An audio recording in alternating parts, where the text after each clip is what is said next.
మాట్లాడుతూ ఉన్నావేమో. ఒకవేళ నీ దగ్గర ధనం ఉందని చెప్పేసి పక్కన ఉన్నటువంటి పేదవాళ్ళని నువ్వు ఒక లోకుగా చూస్తూ ఉంటున్నావేమో.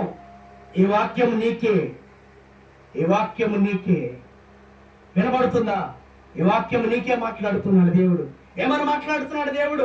ఇదిగో ఇక్కడ చెబుతూ ఉన్నటువంటి మాట ఏంటంటే 20వ వచనంలో అంటున్నాడు, లాజరు అనే ఒక దరిద్రుడు ఉండిన వాడు కురుపులతో నిండిన వాడై ధనవంతుని ఇంటి వాకిట పడి ఉన్నాడు. ఎక్కడ ఉన్నాడంటే ఇతను ధనవంతుని ఇంటి వాకిట పడి ఉన్నాడు. ధనవంతుడి ఇల్లు ఉన్నది, ఆ ఇంటి ముందు వాకిలి ఉంటది కదా, ఆ వాకిల్లో ఉండేవాడు ఇతను. అక్కడ పడి ఉన్నాడు ఇతను. ఎటువంటి పరిస్థితిలో ఉన్నాడు ఇతను? దరిద్రుడైనటువంటి లాజరు. ఒంటి మీద సరైనటువంటి బట్టలు లేవు, ఒంటి నిండా కురుపులతో ఉన్నాడు, సరైనటువంటి ఆహారం లేదు. ఏమండి, ఆయనకి సొంత గృహము లేదు, ఎక్కడ జీవించాలో తెలియదు. అందువలన ధనవంతుడైనటువంటి ఈ యొక్క ధనవంతుడు ఇంటి వాకిట్లో ఉన్నాడు ఈ లాజరు. ఆ ఇంటి వాకిట ముందుంటే ఈ ధనవంతుడు వచ్చి చక్కగా బయట టేబుల్ వేసుకుని, ఆ టేబుల్ వెనకాల కుర్చీ వేసుకుని దాని మీద రొట్టె ముక్కలు చక్కగా ఇసురుకుంటూ తింటున్నాడంట అతను. అంటే బాగా డబ్బు కలిగిన వాడు ఏంటంటే చక్కగా కూర్చుని తినడం, కొంతమంది గర్వంగా తింటారు. ఇతను కూడా అలాగే తింటున్నాడు, ఎగరేసుకుంటా తింటున్నాడు, ఎగరేసుకుంటా తింటున్నాడు. కొంతమంది భోజనం చేసేటప్పుడు చూడండి, చాలా మంది భోజనం చేసేటప్పుడు ముద్దలు ఎగరేస్తారు. చూసారు ఎప్పుడైనా? ముద్దలు ఎప్పుడు ఎగరేయకూడదండి, ఆహారాన్ని ఎగరేయకూడదు. ఆహారం ఎగరేస్తే దూరం చేసేస్తాడు దేవుడు. భోజనం కూడా చాలా పద్ధతిగా తినమని చెప్పాడు, చాలా పద్ధతిగా తినాలి భోజనం. అంతేగాని ఇష్టానుసారంగా ప్లేట్ దగ్గర తీసుకుని నువ్వు ఎగరేసుకుంటా తింటే మాత్రం చాలా డేంజర్, అది చాలా ప్రమాదం. చాలా పద్ధతిగా తినాలి భోజనం. ఎందుకంటే ఎంతో కష్టపడితే ఆ అన్నము నీ ప్లేట్లోకి వస్తుంది, అవునా కాదు? రాత్రి అనక పగలనక కష్టపడితే ఆ అన్నం ఎక్కడికి వస్తుంది? మన ప్లేట్లోకి వస్తుందండి. మన 5 ఏళ్ళు అందులోకి వెళ్తున్నాయి, మన 5 ఏళ్ళు అందులోకి వెళ్తున్నాయి. కారణం ఏంటంటే ఒక్కసారి మీరు ఆలోచించండి, ఎంత కష్టపడితే మన 5 ఏళ్ళు నోట్లోకి వెళ్తున్నాయి చెప్పండి. ఏమంటే కష్టపడకుండా కంచంలో కూడొస్తుందా? ఒక్కసారి మీరు ఆలోచించండి. మనం ఏ పని చేయకుండా కంచంలోకి అన్నం వస్తుందా? రాదు. మరి ఇంత కష్టపడుతున్నాం, ఇంత చెమటోడుస్తున్నాం కదా, ఇంత చెమటోడ్చి మనము మన ప్లేట్లోకి వచ్చినటువంటి భోజనం ఎలా తినాలంట? ఎంత జాగ్రత్తగా తినాలి, ఎంత పద్ధతిగా తినాలి. ఎగరేస్తూ ఉంటాం మనం, ఒక్కొక్కసారి ఆహారాన్ని ఎగరేస్తూ ఉంటాం. ఎగరేసి తినకూడదండి, ఎగరేసి తింటే చాలా ప్రమాదం. ఈ సహోదరుగా ఆహారాన్ని ఎప్పుడు కూడా ఎగరేసుకుంటూ తినకూడదు. ఆ రొట్టె మొక్కలు ఎగరేసుకుంటూ తింటున్నాడు, ఎగరేసుకుంటూ తింటున్నాడు, ఎగరేసుకుంటూ తింటున్నాడు. ఆయన ఏమైపోతున్నాయి? రొట్టె మొక్కలు కొన్ని ఏమైపోతున్నాయి? ఒక్కోసారి మన అన్నం ముద్ద ఎగరేసి తినండి, అన్నం ఖచ్చితంగా కింద పడిపోద్ది, అవునా కాదంట? పడిపోద్దండి. ఇతను కూడా అలాగే తింటున్నాడు, రొట్టె మొక్కలు ఎగరేసుకుంటూ తింటున్నాడు. ఎందుకంటే ధనం ఉందని గర్వం, నేను ఆస్తి పరుడనని గర్వం, నేను చాలా డబ్బున్నవాడిని ఒక గర్వం ఉండిపోయింది ఇతనిలో. ఆ గర్వం వల్ల కన్ను మిన్ని తెలియట్లేదు ఇతనికి, కన్ను మిన్ని కానట్లేదు ఇతనికి. ఆ కన్ను మిన్ని కానక ఎలా తింటున్నాడు ఆయన? ఎలా తింటున్నాడు? కింద పడిపోతాయి. ఎగరేసుకుంటే తింటే అన్ని నోట్లోకి వెళ్తాయా? కొన్ని మొక్కలు కింద పడిపోతూ ఉంటాయి. అలాగే ఈ ధనవంతుడు తింటున్నప్పుడు ఈ రొట్టె మొక్కలు కూడా కొన్ని నోట్లోకి వెళ్తాయి, కొన్ని కింద పడిపోతున్నాయి. ఆ కింద పడిపోయినటువంటి రొట్టె ముక్కలు ఏరుకుని తింటూ ఉన్నాడండి. ఎవరండి? లాజరు అనే ఒక దరిద్రుడండి. కింద పడిపోయినటువంటి రొట్టె ముక్కలు ఏరుకుని తింటున్నాడు ఒక దరిద్రుడు. ఎంత ఆకలితో ఉండుంటాడండి బాబు, ఎంత ఆకలితో ఉండుంటాడండి. కనీసము తనకు ఆహారం పెట్టేవారు కూడా ఎవరు లేరు. పోనీ అతను ఆకలితో ఉన్నాడు కదా, నేనేదో తింటుంటే కింద పడిపోతున్న మొక్కలు ఏరుకుని తింటాం ఏంటయ్యా? నువ్వు కూడా పైకి లేవు, ఇలా కూర్చో, ఇలా కూర్చో, నీకు కూడా మంచి భోజనం పెడతాను అని అన్నాడా? ధనవంతుడు అనగలిగాడా? చెప్పగలిగాడా? మాట్లాడగలిగాడా కనీసం? అయ్యా నేనేదో తింటూ ఉంటుంటే కింద పడిపోయిన రొట్టె ముక్కలు వేరుకుని తింటున్నావా? అలాంటి పని చేయకయ్యా నువ్వు నేను అక్కడి నుంచి ఒకసారి పైకి లేవు, నువ్వు పైకి లేచి వచ్చి ఇక్కడ కూర్చో, ఇక్కడ కూర్చుంటే నీకు మంచి భోజనం నేను పెడతాను అన్నాడా? ఒక్క మాట కూడా మాట్లాడలేదంటే ధనవంతుడు, ఒక్క మాట కూడా మాట్లాడలేదంట. ఇతను ఎగరేసుకుంటా తింటూ ఉంటుంటే ఆ పడిపోతున్న రొట్టె ముక్కలు లాజరు ఏరుకుంటూ తింటుంటే అసలు ఏమీ మాట్లాడలేదంట ధనవంతుడు. కనీసం జాలి కూడా చూపించలేదు అతని మీద, కనీసం తన మీద ప్రేమ కూడా చూపించలేదు. బాగా డబ్బుని బలిసిన వాళ్ళకి ప్రేమ, జాలి, దయ, కరుణ ఇలాంటివి ఏమి ఉండవండి. మీరు ఎప్పుడైనా గమనించండి, కొంచెం పేదోడికైనా జాలి, దయ, కరుణ, ప్రేమ ఉంటుంది, కానీ బాగా డబ్బునోడికి ఏముండదు. జాలి, దయ, కరుణ, ప్రేమ ఇలాంటివి ఏముండదు. చచ్చిపోతాయి, ఎప్పుడో చచ్చిపోతాయి. ఆ డబ్బు వచ్చినప్పుడే చచ్చిపోతాయి ఇవన్నీ. అందుకేనండి పేదోడుకున్నటువంటి ప్రేమ డబ్బున్నవాడికి ఉండదు. మీరు ఎప్పుడైనా గమనించండి. పేదోడు ఎక్కువ ప్రేమిస్తాడు. పేదోడు కొన్నది ఏంటంటే ఆడు కొన్న దాంట్లో పెడతానే తెలిసాడికి, లాక్కోవడం తెలియదు. డబ్బున్న వాడికి ఎంత సంపాదించినా ఇంకా కావాలి. వాడికి ఒక ₹1 ఉన్నా కూడా ఇంకా కావాలి వాడికి. వాడికి ఒక 10 కోట్లు ఉన్నా ఇంకా కావాలి వాడికి. వాడికి 100 కోట్లు ఆస్తున్నా కూడా ఇంకా సంపాదించాలి. ఒకసారి మీరు ఆలోచన చేయండి, ఎంత ఆస్తి ఉన్నా వాడికి కావాలి. 1000 కోట్లు ఉందంట ఆస్తి. ఏం చేసుకుంటాడు చెప్పండి? 5,000 కోట్లు ఉందంట. సినిమా ఇండస్ట్రీలో ఎక్కువగా ఆస్తిపరుడు ఎవరంటే నాగార్జున. ఆయనకు 5,000 కోట్లు ఆస్తుందంట. ఏం చేసుకుంటాడు ఆస్తిని? పోతా పోతే ఆయన మీద వేసుకెళ్తాడా? ఎవరు వేసుకెళ్తారు? ఏం చేసుకుంటారు? ఆయనకి 5,000 కోట్లు, ఈయనకేమో 2,200 కోట్లు. చిరంజీవికేమో సుమారుగా 19 కోట్లు ఉందంట. 19,000 కోట్లు. ఏం చేసుకుంటారండి? 1900 కోట్లు, సారీ 1900 కోట్లు ఉందంట. ఇంత ఆస్త. కమెడియన్ బ్రహ్మానందకి 500 కోట్లు ఉందంట. ఏం చేస్తారు? ఈ ఆస్తి అంతా పట్టుకెళ్ళి ఏం చేస్తారండి? రేపొద్దున మరణం అయిన తర్వాత తెలుస్తుంది మీ బ్రతుకులు ఎక్కడ ఉంటాయో. మీ బ్రతుకులు ఎక్కడ ఉంటాయి ఇక్కడ మీకు బైబిల్లోనే చూపిస్తాను. భూ సంబంధమైనటువంటి ఐశ్వర్యం కలిగిన వారందరికీ కీడులే. ఐశ్వర్యం కలిగిన ప్రతి ఒక్కరికి కీడులే. నా దేవుడు చెప్తున్నాడు, మీకు కీడే సంభవించింది అన్నాడు. మీకు మేలు మాత్రం జరగదు. ఎలా ఉంటుందో మీకు చూపిస్తాను, బైబిల్లోనే చూపిస్తాను. అతని పరిస్థితి ఏమైపోయిందో, ఆ ధనవంతుడిగా బ్రతుకుతున్న పరిస్థితి ఏమైపోయిందో బైబిల్లో చూపిస్తా. ఈ రోజు ఈ భూమి మీద నువ్వు బ్రతుకుతున్నావు కాబట్టి నీకు ఎన్నో కోట్ల ఆస్తి ఉండొచ్చు. నీకు ఒకానొక రోజు మరణం వచ్చినప్పుడు నువ్వు ఎక్కడ చేరుకుంటావో చూసుకో. ఒక్కసారి ఆలోచన చేయి. ఏంటి పరిస్థితి? ఏంటి పరిస్థితి? ఇప్పుడు అని బాధపడుతూ ఉంటారు. చనిపోయిన ప్రతి ఇంటి డబ్బు ఉన్నవారే, కానీ వాళ్ళు ఎక్కడున్నారో తెలుసా? చాలా మంది మా నాన్నగారు పరలోకం చేరుకున్నారండి. నువ్వు చూసొచ్చాడు పరలోకం చేరుకున్నాడు. ఉదాహరణ చెప్తున్నానండి. బాప్తీసం పొందుకోకుండా, రక్షణ పొందుకోకుండా దేవుని రాజ్యంలో ప్రవేశించడం సులభం కాదు. నేను అది కూడా చెప్తున్నాను. అర్థమవుతుందండి? బాప్తీసం కావాలి. బాప్తీసం పొందుకుని వదిలేస్తే కుదరదు. అందులో రక్షణ ఉంటుంది. మళ్ళీ అంటే బాప్తీసం పొందిన తర్వాత మరలా నేను బాప్తీసం తీసేసుకున్నాను చెప్పి నీ ఇష్టానుసారమైన పనులు చేసి, నీ ఇష్టానుసారంలో విమర్శించేసి, నీ ఇష్టానుసారంగా తిరిగేసి, నీ ఇష్టానుసారంగా త్రాగేసి, నీ ఇష్టానుసారంగా సంచరించేసినంత మాత్రాన నేను బాప్తీసం తీసుకున్నాను కదా నేను పరలోకం వెళ్ళిపోతానంటే కుదరదు. నువ్వు బాప్తీసం తీసుకున్నావు కాబట్టి దాని ప్రకారంగా జీవించు. అంటే నీకు తిరుగుడు అలవాటు తిరుగుడు మానే, నీకు సిగరెట్ అలవాటు సిగరెట్ మానే. లాజరు అనే దరిద్రుడు ఏమైపోయాడు? చనిపోయాడు. లాజరు అనే దరిద్రుడు చనిపోయాడు. కానీ ఎక్కడ చేర్చబడ్డాడో చూసారా? ఎక్కడికి చేర్చబడ్డాడో చూసారా? నా సొంత మాట బైబిల్లో ఉందా? బైబిల్ ఉన్న మాట చెప్తున్నా. ఎక్కడ చేర్చబడ్డాడంట? నేను దేవదూతల చేత కొనుక్కోబడ్డాడంట. ఈయన దేవదూతల చేత. ఈయన ధనవంతుడు ముందు వాకిట్లోనే మరణించేశాడు. ఈయన ధనవంతుడు ముందు వాకిట్లోనే మరణించేశాడు. అక్కడ ఉన్నటువంటి భటులు, అక్కడ ఉన్నటువంటి సైనికులు మొత్తం ఆ శవాన్ని ఈడ్చుకుంటూ వెళ్ళిపోయారు. బరబర లాక్కుంటూ వెళ్ళిపోతారు కదా, బరబర లాక్కుంటూ వెళ్ళిపోయారు. ఆ శవాన్ని లాక్కుంటూ వెళ్ళిపోయి గిరాడు దింపారు దూరంగా. కానీ అతని ఆత్మ మాత్రము ఎవరు తీసుకెళ్లారంటండి? దేవదూతలు వచ్చి తీసుకెళ్ళి అంటండి పైకి. దేవునికి స్తోత్రం. ఎక్కడికి తీసుకెళ్ళి? అబ్రహాము రొమ్మున అనుకున్నాడట. అబ్రహాము రొమ్మున.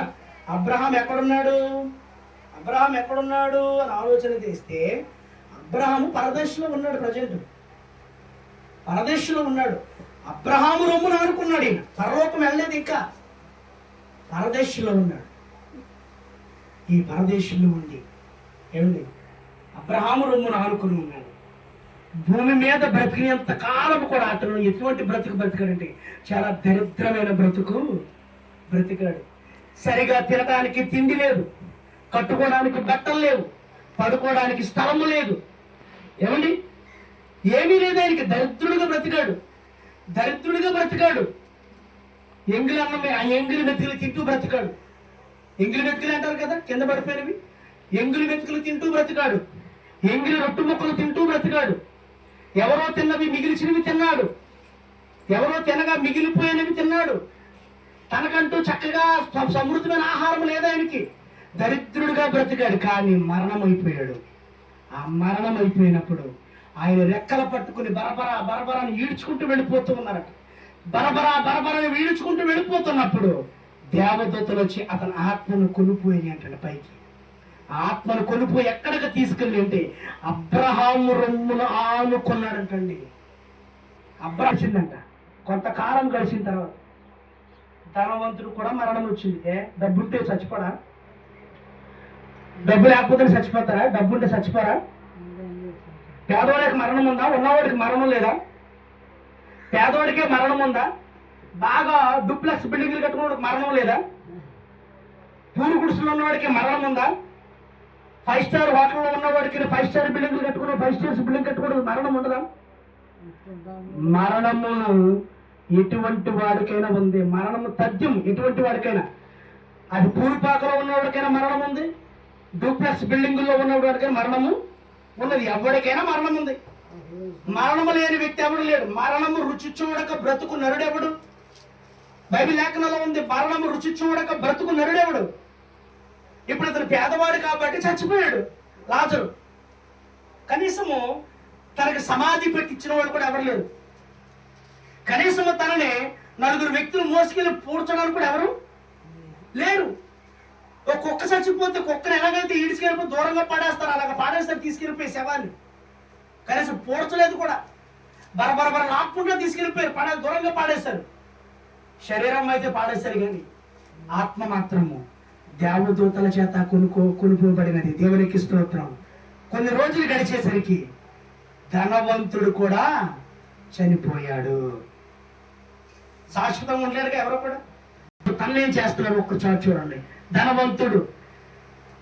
ధనవంతుడు కూడా చనిపోయి పాతి పెట్టబడెను. ధనవంతుడు ఏం చేయబడ్డాడండి? ఎలా తీసుకెళ్లారో తెలుసా? ధనవంతుడిని అత్తర్లు కొడుతూ, ఏమండి పెర్ఫ్యూమ్స్ ఉంటాయి కదా, సెంట్లు కొడుతూ, పువ్వులు చల్లుతూ, సుగంధ ద్రవ్యాలు చక్కగా చల్లుతూ, ఏమండి మంచి వెలగల వస్త్రాలు ధరించి అతనికి మంచి సన్నపు నార అంటే మీకు చాలా మందికి తెలీదు. సన్నపు నార బట్టలు అంటే చాలా ఖరీదైన బట్టలు అండి. అవి వస్త్రాల్లో కల్లా ఖరీదైన బట్టలు ఏంటి అయ్యే సన్నపు నార బట్టలు అంటారు. చాలా రేట్ ఎక్కువ అండి. అసలు ఆ వస్త్రాలు మనకి ఇందట ఎక్కడో దొరకయి. సుమారుగా మన హైదరాబాదు చాలా దూరం వెళ్ళిపోవాలి. వైజాగ్లో కూడా ఉండొచ్చు, ఉండకపోవచ్చు. సన్న నారపు బట్టలు అంటారు వాటి. అవి చాలా ఖరీదైన బట్టలు. ఆ బట్టలు కూడా మనకు కొనలేమేమో, మన స్తోమత సరిపోవచ్చు.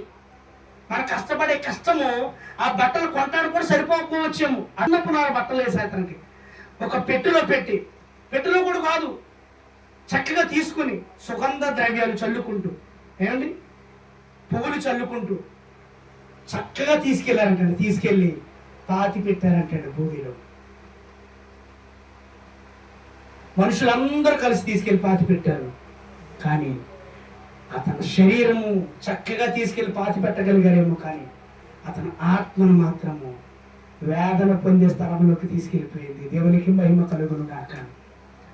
భూమి మీద సుఖమైన జీవితాన్ని జీవించాడు ఆయన. భూమి మీద భోగభాగ్యాలుగా జీవించాడు ఆయన. భూమి మీద పంచభక్ష ప్రమాణాలు తిన్నాడు ఆయన. భూమి మీద నాకు తిరిగే లేదనుకున్నాడు. భూమి మీద ఆయన రోడ్డు వెంబడి నడుచుకుంటూ వస్తుంటూ అనేక మంది నమస్కారాలు పెడుతూ వెళ్ళిపోయేవారు. భూమి మీద నడుచుకుంటూ వస్తుంటే ఆయన కాళ్ళు పట్టుకున్న వాళ్ళు ఉన్నారు.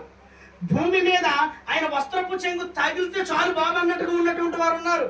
ఆ వాసన ఆయన నడుచుకుంటూ వస్తుంటే మంచి స్మెల్, సుగంధ ద్రవ్యాలు కొట్టారు కదా, ఆ ద్రవ్యాలు చక్కగా నడుచుకుంటూ వస్తుంటే ఎంతో చక్కగా ఉండేవాడు ఆయన.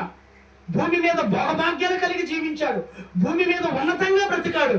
కానీ మరణం అయిపోయాడు. ఇప్పుడు ఎక్కడికి వెళ్ళిపోయాడు అంటండి ఈయన? చూద్దామని ఎక్కడికి వెళ్ళిపోయాడు?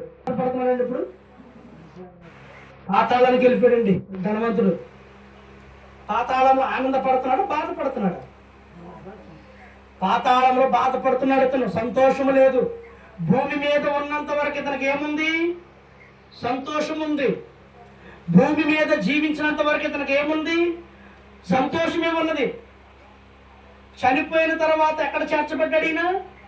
పాతాళంలోకి వెళ్ళిపోయాడు. ఇప్పుడు వేదన మొదలైంది దీనికి. భూమి మీద ఎంతో సంతోషంగా ఉన్నాడు. పాతాళంలోకి వెళ్ళేసరికి ఇప్పుడు ఏం ప్రారంభమైంది? దీనికి వేదన ప్రారంభమైందండి. ఎలాగుంటుంది ఇంకా ఈ పరిస్థితి? మరి భూమి మీద అయితే కొంతకాలం వేదన వచ్చినా కూడా కొంచెం చచ్చిపోతే దేవుడు తీసుకెళ్ళి పరలోకం చేర్చుకుంటాడు అనుకుంటాం. అది నిత్య జీవం కాబట్టి. ఇప్పుడు ఈయన ఎక్కడికి వెళ్ళిపోయాడు అంటే వేదన పొందే స్థలంలోకి వెళ్ళిపోయాడు. ఇంక అక్కడ దాని నుంచి తప్పించేవాడు ఇంకెవ్వరు లేరండి. అర్థమైందండి? ఒక మనిషి పాతాళంలో కానీ ఒక్కసారి కానీ వెళ్ళాడా, ఇక దాని నుంచి తప్పించే నాదుడు ఇంకెవరు కూడా లేరు. ఎవ్వరు తప్పించలేరు. ఒక్కసారి కానీ మరణించిన తర్వాత అందులో కానీ చేర్చబడ్డామా, ఇక జీవితాంతము కూడా అందులో ఉండవలసిందే. వాడు చస్తూ చస్తూ బ్రతుకుతూ చస్తూ బ్రతుకుతూనే ఉంటాడు. అక్కడ వాడికి ఎప్పుడు కూడా మరణమే. నిత్య నరకాగ్నిలో ఉంటాడు. నిత్యము కాల్తానే ఉంటాడు బ్రతుకు. అందుకే డబ్బును చూసి నువ్వు గర్వపడకు, ధనము చూసి నువ్వు రెచ్చిపోకు, అందము చూసి నువ్వు విర్రవీగిపోకు. ఏదున్నా కూడా నీకు శాశ్వతం కాదు. ఏదో ఒక రోజు దాన్ని విడిచిపెట్టి వెళ్ళవలసినది. ఏదో ఒక రోజు వెళ్ళిపోతావు. కంగారు పడక ఒకరోజు అడ్డు అవుతుంది, ఇటు అవుతుంది. నాకు ఇంకా వయసు అవ్వలేదు కదా, నేను మంచి యవనంగా మంచి బలంగా ఉన్నాను అనుకుంటున్నావేమో. నీకన్నా అందగత్తులు నీకన్నా వయసులో ఉన్న వాళ్ళే చనిపోతున్నా. నువ్వు నేనెంత? ఎంత కావాలి మరణించాలంటే? ఎంత కావాలి మరణించాలంటే? ధనం ఉందని నువ్వు విరవీగిపోకు. నేను ఇప్పుడు కాబట్టి మంచి బలంగా ఉన్నాను, నాకు అందం ఉంది కదా, నా శరీరం చాలా అందంగా ఉందని విర్రవీగిపోకు. ధనవంతుడిలాగా అయిపోద్ది నీ పరిస్థితి కూడా. జాగ్రత్త. ధనవంతుడు విర్రవీగాడు. ఉపయోగం ఏంటి? మరణం అయిపోయాడు. ఉపయోగం ఏముందంటారా? మరణం అయిపోయాడు. ఎక్కడికి వెళ్ళిపోయాడు అంటే ఇదిగో పాతాళములో. ఎక్కడున్నాడంటే నేను అప్పుడు అతడు పాతాళంలో బాధపడుచు కన్నులెత్తి దూరము నుండి అబ్రహామును అతని రొమ్మును ఆనుకొని ఉన్న లాజరును చూశాడంటండి. అప్పుడు లాజర్ని ఎక్కడ చూశాడండి? అప్పుడు కన్నెత్తి. భూమి మీద ఉన్నంత వరకు కూడా లాజర్ కనపడలే అతని కంటికి. భూమి మీద ఉన్నంత వరకు కూడా ఆ దరిద్రుడికి కనపడలే. ఆ దరిద్రుడైన లాజరు ధనవంతుడికి కనపడలే. మరి అతను దరిద్రుడిగా బ్రతికాడు కదా, దరిద్రుడిగా జీవించాడు కదా. ఏమీ లేవు కదా అతని దగ్గర. ధనము లేదు కదా, డబ్బు లేదు కదా, బంగారం లేదు కదా. అందుకే ఆయనకి నచ్చలే. అందుకే ఆయన చూడలే. ధనవంతుడు చూడలే, ఎప్పుడు కనులెత్తు చూడలే. ఇప్పుడు మన ఊరిలో కూడా చాలా మంది ఉంటారు చూడండి. కొంచెం డబ్బు కలిగేసరికి కొంచెం పేదవాళ్ళ వైపు చూడరు. లాజరు చనిపోయిన తర్వాత అబ్రహాము రొమ్మును ఆనుకొని కూర్చున్న లాజర్నే పాతాళములో ఉండి వేదన పడుతున్నటువంటి స్థలములోంచి చూశాడట. అప్పుడు చూశాడట ధనవంతుడైనటువంటి ఆయన అబ్రహాము రొమ్మును ఆనుకునేటువంటి లాజర్ని అప్పుడు చూశాడట. అప్పుడు అనుకుంటున్నాడట, ఇతను భూమి మీద దరిద్రుడిగా బ్రతికాడు కదా, ఇతను భూమి మీద ఏమీ లేకుండా బ్రతికాడు కదా, ఇతను భూమి మీద ఆహారం కూడా లేకుండా బ్రతికాడు కదా, ఇతను భూమి మీద కనీసం కట్టుకోవడానికి కూడా బట్టలు లేకుండా బ్రతికాడు కదా. ఇప్పుడేంటి చక్కగా మంచి జీవితాన్ని జీవిస్తున్నాడు. అక్కడ ఎటువంటి శ్రమ లేదు, ఎటువంటి బాధ లేదు, ఎటువంటి వేదన లేకుండా చక్కగా జీవిస్తున్నాడే ఈయన. ఇదిగో అబ్రహాము రొమ్మును ఆనుకుని కూర్చున్నాడే. నేను భూమి మీద చక్కగా మంచి బ్రతుకు బ్రతికాను. నేను భూమి మీద చక్కగా మంచి జీవితాన్ని జీవించాను. నేను భూమి మీద నా ఇష్టానుసారమైన జీవితాన్ని జీవించాను. నాకు ఏది కావాలన్నది తింటూ బ్రతికాను. నాకు ఏది కావాలన్నది తిని జీవిస్తూ బ్రతికాను. ఇదిగో మంచి పరుపుల మీద పడుకున్నాను నేను, మంచి ఆహారం తీసుకున్నాను నేను. ఇదిగో పంచపక్ష పరమాణము నాకు కావలసిన దగ్గరికి రప్పించుకుని తిన్నాను నేను. ఈరోజు నేను మరణం అయిపోయి పాతాళంలోకి వెళ్ళిపోయానని బాధపడుతూ ఉన్నాడంటాడు ధనవంతుడు. 24వ వచనంలో మాట్లాడుతున్నాడు ధనవంతుడు. ఏమనంటే, నా యందు కనికరపడి తన వేలి కొనను నీళ్లలో ముంచి నా నాలుకను చల్లార్చుటకు లాజరును పంపువయ్యా. భూమి మీద ఉన్నంతసేపు గుర్తు రాలేదు లాజరు. భూమి మీద ఉన్నంత వరకు ఆ పేదవాడైన లాజరు గుర్తు రాలేదు నీకు? భూమి మీద ఉన్నంత వరకు ఆ దరిద్రుడిగా బ్రతికిన లాజర్ని గుర్తు రాలేదా? తండ్రి అయిన అబ్రహామా, నీ కుడి పార్శ్వమున కూర్చున్నాడే లాజర్ని ఒక్కసారి పంపించవా నా దగ్గరికి? ఒక్కసారి పంపిస్తే నేను ఇక మంటల్లో కారుతూ ఉన్నానయ్యా. నా నోరు ఆరిపోయిందయ్యా. వేదన పడుతూ ఉన్నానైనా పాతాళంలో, వేదన పడుతూ ఉన్నానైనా పాతాళంలో. అగ్ని ఆరటం లేదు, పురుగు చావటం లేదయ్యా. ఇదిగో ఈ అగ్ని ఆరటం లేదు, పురుగైన నేను చావటం లేదయ్యా. నా నోరు ఆరిపోయిందయ్యా. కనీసము ఒక్కసారి ఆ లాజర్ని పంపిస్తే ఆ లాజరు ఒక్క నీటి బొట్టును, చిటికిన వేలు యొక్క నీటి బొట్టును నా నాలుక మీద వేస్తాడేమో, ఒక్క చుక్క వేస్తే కనీసము నాకేమన్నా చల్లారుతాదేమో ఆశపడుతూ ఉన్నాడంటండి. గట్టిగా ఎర్రగా ఎండలేస్తేనే మనకు మంచి లేకపోతే ఉండలేదు, అవునా కదా? నోరు ఆరిపోద్ది. కనీసం ఒక 1/2 లీటర్ నీళ్ళు తాగేస్తాం, తాగుతాము తాగమా. ఒక్కొక్కడైతే లీటర్ నీళ్ళు కూడా తాగేస్తారు ఎండల వేడికి. ఈ ఎండ వేడి కంటే ఎక్కువ ఆయన పడే వేదన, ఈ ఎండ వేడి కంటే ఎక్కువగా పడుతున్నాడు ఆయన పడే వేదన. ఒక్క చిటికిన వేలు బొట్టు, ఒక్క చిటికిన వేలు బొట్టు నా నాలుక మీద వేయమని చెప్పాయా అంటున్నాడు. అంటే తన దాహం చల్లారిపోద్ది అంటారా? ఒక్క చుక్కేస్తాడేమో, ఒక్క చుక్కేస్తే నాకు సరిపోతుందేమో అనుకుంటున్నాడు. తన ఆశ అదే పిలుస్తున్నాడు. ఇక్కడ ఏమని పిలుస్తున్నాడు?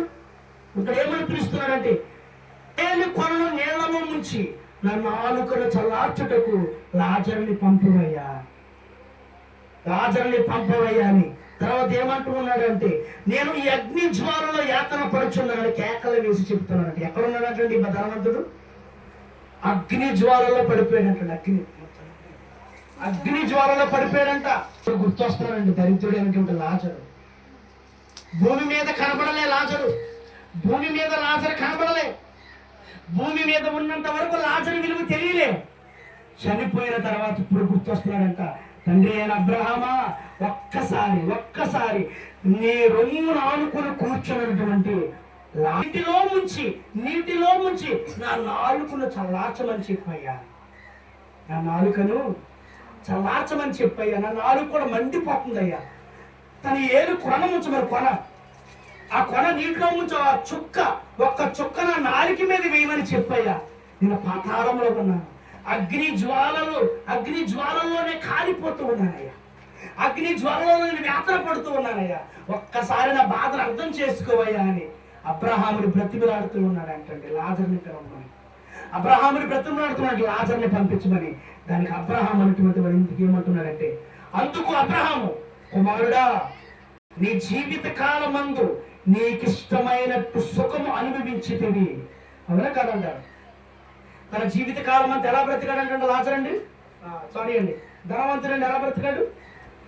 తన జీవిత కాలం అంతా కూడా ఎలా బ్రతికాడు? తనకిష్టమైనటువంటి జీవితాన్ని జీవించేశాడు. దేవుడు అంటే భయం లేదు, దేవుని వాక్యం అంటే భయం లేదు, దేవుని సన్నిధానంలోకి వెళ్దామని ఆలోచన లేదు, దేవుని వాక్యాన్ని విందామని ఆలోచన లేదు. అరే బాబా దేవుడు చూస్తున్నాడేమో అని భయం కూడా లేకుండా బ్రతికినంత కాలము. నాకేంటి బోడంత డబ్బు ఉన్నది, నాకు భయమే లేదనుకున్నాడు. నాకేంటి బోడంత మంది పనివాళ్ళు ఉన్నాడు, నాకు భయమే లేదనుకున్నాడు. నాకేంటి ఇంట్లో వంట చేసేవాళ్ళు చాలా మంది ఉన్నారు, నాకు ఇష్టమైనది వండించుకోవచ్చు అనుకున్నాడు. నాకేంటి ప్రతిది కూడా చక్కగా అన్ని సవ్యముగా ఉన్నాయి అనుకున్నాడు. ధనవంతుడికి పట్టిన గతే నీకు పట్టొచ్చు, జాగ్రత్త. ఆలోచన చెయ్యి, ఆలోచన కావాలి. ధనవంతుడికి పట్టిన గతే పట్టొచ్చేమో. ఈరోజు నా దగ్గర డబ్బు ఉందండి, నాకేంటి అనుకుంటున్నావేమో. ఈరోజు నా దగ్గర ధనం ఉందండి, నాకేంటి అని అనుకుంటున్నావేమో. నువ్వు చచ్చిపోయినప్పుడు కనీసము నీ వెంట కూడా రాదు ఆ ధనము. వస్తుందంటారా? నీ వెంట కూడా రాదు. నిజంగా చెప్తున్నానండి. ఈ ధనవంతుడు కీడు పొందుకున్నాడా, మేలు పొందుకున్నాడా? కీడు పొందుకుంటున్నాడండి. పాతాళంలో ఉన్నాడు, వేదన పడుతూ ఉన్నాడు, అగ్ని జ్వాలల్లో వేదన పడుతూ ఉన్నాడు. అతను నోరు ఆరిపోతుంది, నాలుక ఆరిపోతుంది, దాహం వేసేస్తుంది. ఏం చేయడానికి అర్థం కావటం లేదు. తండ్రి అని అబ్రహాం అని పిలిచాడు. అబ్రహమా, ఇదిగో తండ్రి నీ కుడి పార్శ్వమున ఉన్నాడే లాజరుని, ఒక్కసారి పంపించేయ నా దగ్గరికి. తన ఏలు కొనలు ముంచమని ఒక్క చొక్క నా నాలుక మీద ఏమంటే కనీసం ఆ వేదన చల్లారుతుందేమో, నాకు ఆ బాధ చల్లారుతుందేమో నాకని అతను అనుకుంటూ ఉన్నాడంటండి. అందుకు అబ్రహాము, కుమారుడా, నువ్వు జీవిత కాలం నీకు ఇష్టం వచ్చినట్టు బ్రతికేసి, నువ్వు జీవిత కాలం అంతా, నువ్వు చచ్చిపోయే వరకు కూడా, నువ్వు మరణమయ్యే వరకు కూడా ఈ భూమి మీద నువ్వు ఎలా బ్రతికావంటే ఇష్టానుసారమైన జీవితాన్ని జీవించేసావు. నాకు దేవుడితో సంబంధం ఏంటి అనుకున్నావు, నాకు దేవుడు లేకపోతే పని ఏంటి, నేను బ్రతకలేను అనుకున్నావు. నాకు దేవుడు లేకపోతే నాకు సంపాదన లేదా అనుకున్నావు. నాకు దేవుడు లేకపోతే నేను బళ్ళు మీద బళ్ళు మార్చుకుంటలేదు అనుకుంటున్నావు. నాకు దేవుడు లేకపోతే నేను ఇల్లు కట్టుకుంటాం లేదా అనుకుంటున్నావు. నాకు దేవుడు లేకపోతే నేను ఏమి సంపాదించుకుంటలేదా అనుకుంటున్నావు. నువ్వెన్ని సంపాదించినా, నువ్వెన్ని చేసినాను, ఇదిగో ధనవంతుడు అయిపోతావు. జాగ్రత్త. ఉన్నంత వరకు కనీసము ఎవరైనా దేవుని వాక్యాన్ని అందిస్తుంటుంటే నేను చెవులు మూసుకున్నానే. ఇంకా ఎవరింటారు నా మాట? ఇంకా ఎవరింటారు నా మాట? నేను భూమి మీద ఇష్టానుసారమైన జీవితాన్ని జీవించాను. నాకు ధనం ఉంది కాదా అని విర్రవీగిపోయాను. నాకు ఐశ్వర్యం ఉంది కాదా అని విర్రవీగిపోయాను. అందువల్ల నేను భూమి మీద ఎవరిని లెక్క చేయలేదనుకున్నాను.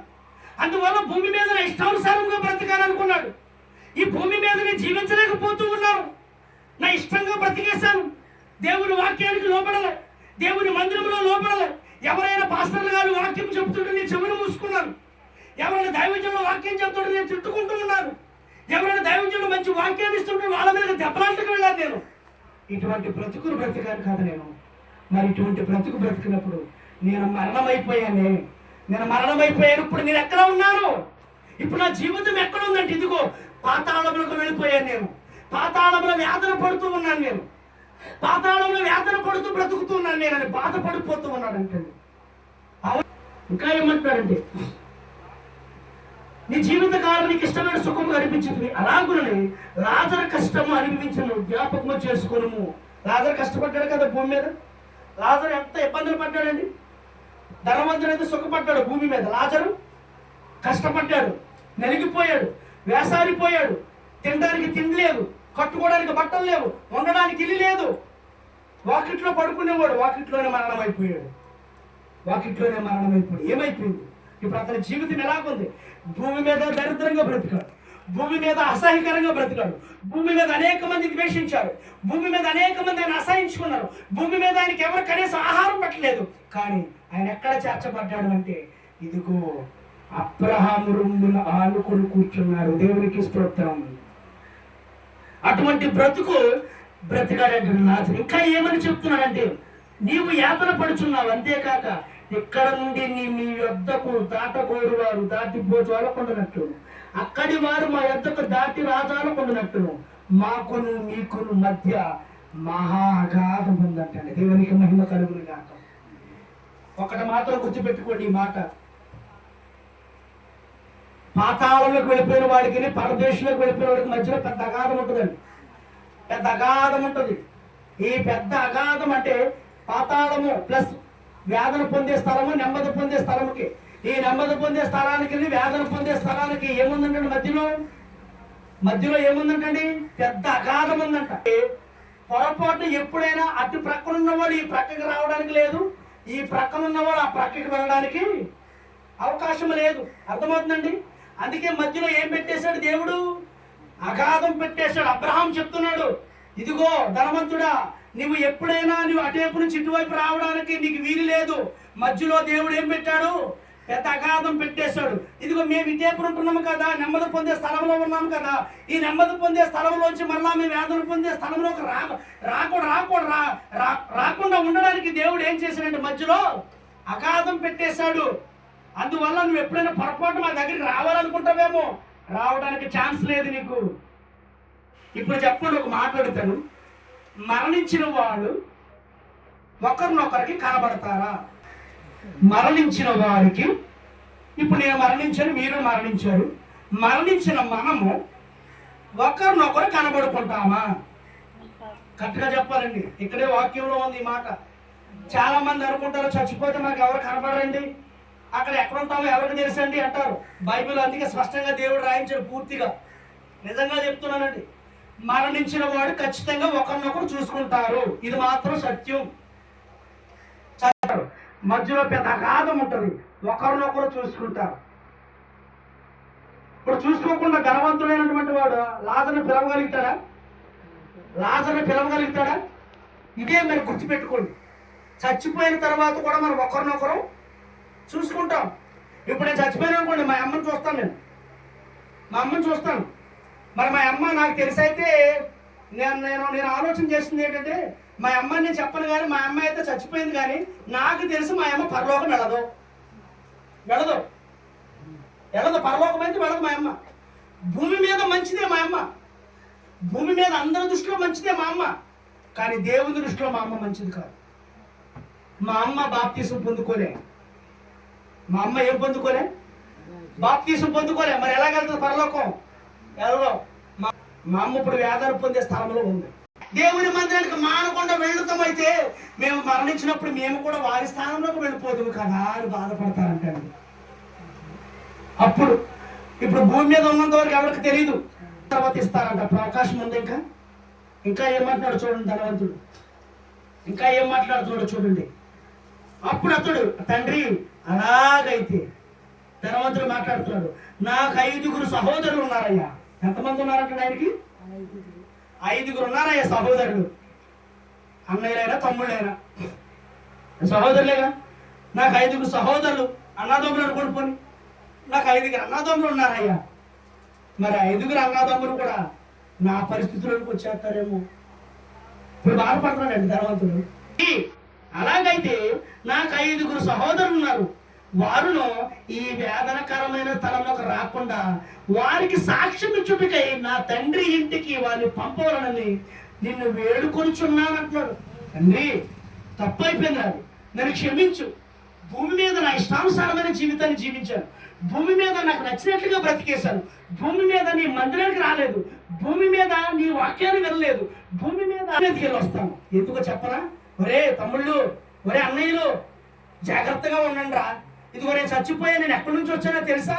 ఇదిగో పాతాళంలోకి వెళ్ళిపోయాను రా, నేను వేదన పొందే స్థలంలోకి వెళ్ళిపోయాను, అక్కడ వేదన పడుతున్నాను రా నేను. ఒరే మీరు అటువంటి పరిస్థితుల్లోకి వెళ్ళకుండా మీరు భూమి మీద బ్రతుకున్నారు కాబట్టి మీరు నెమ్మది పొందే స్థలంలోకి వెళ్ళాలంటే కనీసం మీరైనా ప్రార్థనకు వెళ్ళండి రా, కనీసం మీరైనా వాక్యానికి లోపడండి రా, కనీసం మీరైనా దేవునికి లోపడండి రా. నా మాట నండి మాట చెప్పేసి వస్తానండి అని అబ్రహామును అడుగుతున్నానంటండి. అవకాశం ఉంటుందంటారా? అవకాశం ఇస్తాడంటారా?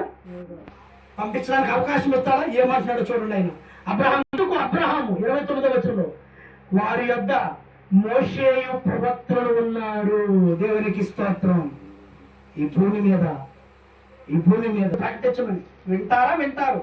నీ వాక్యం విని బాగుపడితే బాగుపడతారు. నేను ప్రకటించమని ప్రకటించు, నేను చెప్పమని నువ్వు చెప్పు. ఇప్పుడు నేను ఇప్పటివరకు వాక్యమే చెప్పాను కదా. ఈ వాక్యము ఈ మైక్ శబ్దం ద్వారా ఎంతమంది ఉన్నారో నాకు తెలియదు. ఒకవేళ విన్నవారు కొంతమంది చెవులు మూసుకున్నారు అనుకోండి, వారికి ఖచ్చితంగా ఉంది మరణ శిక్ష ఉంది. ఎటువంటి మరణ శిక్ష అంటే ఈ భూమి మీద ఎప్పుడైనా చచ్చిపోతాము, అసలైనది ఉంది, నిత్య జీవం లేకుండా నిత్య మరణం ఉంది వాళ్ళకి. ఎప్పుడు అగ్ని ఆరుతూ పురుగు చాలు అక్కడ పడేస్తాడంతే దేవుడు. ఇది మాత్రం వాస్తవం, ఒక దైవజనుడిగా చెప్తున్నాను. ఒకవేళ ఈ వాక్యం ప్రకటించబడుతున్నప్పుడు చెవులు మూసుకున్నావా? ఈ వాక్యం ప్రకటించబడుతున్నప్పుడు తలుపులు వేసుకున్నావా? ఈ వాక్యం ప్రకటించబడుతున్నప్పుడు టీవీకి సౌండ్ పెట్టుకున్నావా? ఇక్కడ అదే చెప్తాను. అబ్రహాము ఆల్రెడీ భూమి మీద మోషే ప్రవక్తలు ఉన్నారు, దైవజనులు ఉన్నారు, పాస్టర్ గారులు ఉన్నారు, ఆ వాక్యాలు బోధిస్తూ ఉన్నారు. ఇక నువ్వు చెప్పేది లేదు, ఇంకా నీకు నేను పర్మిషన్ ఇవ్వను, నువ్వు వెళ్ళి చెప్తానంటావేంటి? నేను ఆల్రెడీ భూమి మీద మోషే ప్రవక్తలు ఉన్నారు, పాస్టర్ గారులు ఉన్నారు, వాళ్ళు ప్రకటిస్తూ ఉన్నారు వాక్యాన్ని. వాళ్ళు అప్పుడైనా తెలుసుకుని మారితే ఇదిగో లాజరు వచ్చినట్లుగా వేదన పడే స్థలం నుంచి నెమ్మది పొందే స్థలం నుంచి వస్తారు. వాళ్ళు అప్పటికీ మారలేదంటే ఇదిగో నీ స్థానంలోకి వచ్చేస్తారు. ఎక్కడికి? పాతాళంలోకి వచ్చేస్తారంతే. అర్థమవుతుందండి? తెలుసుకుంటారు. ఇప్పుడేం తెలుసుకోరా? ఇప్పుడు మమ్మల్ని ఎందుకు నియమించాడు దేవుడు? ప్రకటించడానికి నియమించాడు. దానికి ఏమంటున్నాడో చూడండి. అతడు తండ్రి అయిన అబ్రహాము అలాగుని అనవద్దు, మృతుల్లో నుండి ఒకడు వారి యొద్దకు వెళ్ళిన ఎడల వారు మారు మనసు పొందుతారని చెప్పాను. అయ్యా అబ్రహామా, అలాగ అనవద్దు ప్లీజ్, నీకు రిక్వెస్ట్ చేస్తున్నాను, నీ కార్డు పట్టుకుంటాను, నువ్వు అలాగ అనవద్దు.